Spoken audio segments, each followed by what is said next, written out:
พิ่นได้โอนเงินมาช่วยเป็นจำนวนเงินทันสบายดีเด้อพี่น้องเนาะทุกคนทางวันนี้เขาจะมาขอบใจเนาะขอบใจแสดงความขอบใจนำมาผู้มีแสนดีเนาะเดี๋ยวเขาจะเอาเฟซขึ้นทางนี้เนาะอันนี้คือคนที่ให้ความช่วยเหลือกับครอบครัวของยงบิ๊กเนาะนี่ครอบครัวนี่แหละเนาะครอบครัวนี้แต่ว่าเพิ่นได้โอนเงินมาช่วยเป็นจำนวนเงินทัน1 ล้านกีบเนาะถือว่าค่อยกับเป็นตัวแทนในการบริจาคครั้งนี้นะเนาะเป็นตัวแทนให้กับครอบครัวของเขาเจ้าเนาะของพอบิ๊กแม่บิ๊กท่านเดี๋ยวนี้เขาเจ้าโอนเงินมาให้แล้วแต่ว่าเงินในส่วนนี้เนาะจำนวน1 ล้านกีบนี้ก็ยัง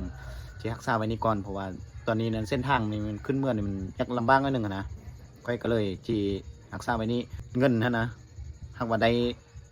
จาก FC อันโอนมาช่วยเหลือเนาะคนละเท่าได้ก็ดีเนาะ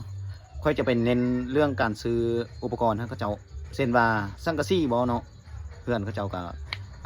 มุงกันย่านะตองคอนะเดี๋ยวเขาจะมาเอาเงินบวงนี้ไปซื้อสังกะสีเนาะซื้อสังกะสีให้แล้วก็มามุงเนาะมามุงหลังคาตอนนี้เงินก็ได้พอประมาณแล้วเนาะแต่ก็ยังบ่ได้ไล่เธอสมมุติว่าได้ไล่ปุ๊บนี่ก็จะซื้อสังกะสีไปให้เขาเจ้ามอบให้เขาเจ้าเลยเนาะเพราะว่าคันเอาเงินไปนี่ก็บ่ฮู้ว่าเขาเจ้าจิไปจ่ายยังกับแม่นอยู่เนาะเป็นเงินของเขาเจ้าเนาะก็เป็นเงินของเขาเจ้าไปมอบเขาเจ้าจิซื้อยังกันแล้วเรื่องแต่ของเขาเจ้าเนาะเดี๋ยวนี้เพิ่นโอนเงินวันนี้จำนวนเงินนี่1 ล้านแล้วเนาะถ้าว่าเป็นไปได้เนาะทาง FC เพิ่นหักโอนมาช่วยไล่ค่อยก็จะเอาเงินจำนวนนี้ไปซื้อสังกะสีไปมอบเขาเจ้าเลยเนาะเพื่อแปลงเฮือนเขาเจ้าอีก1 ลังนะแต่ว่าตอนนี้เงินยังมีน้อยเนาะจังได้ก็ค่อยก็ขอบใจเนาะขอบใจทางผู้มีแสนดีเนาะทางพี่น้องทางบ้านใหม่เมืองง่านี่แหละเนาะเพิ่นก็ได้โอนมาบริจาคมาเนาะบริจาคให้กับครอบครัวของพ่อบิ๊กฮันจังได้ก็ขอให้มีสุขภาพแข็งแรงเนาะร่ำรวยตลอดไปบ่ขอให้ได้เงินไล่ๆเนาะกลับมาบ้านเฮา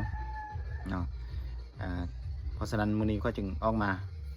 ขอบอกขอบใจน้ำเอื้อยเพิ่นเนาะให้ครอบครัวของเพิ่นนี่มีแต่ความผาสุกเนาะชื่ออะไรโอเคขอบใจบ๊ายบาย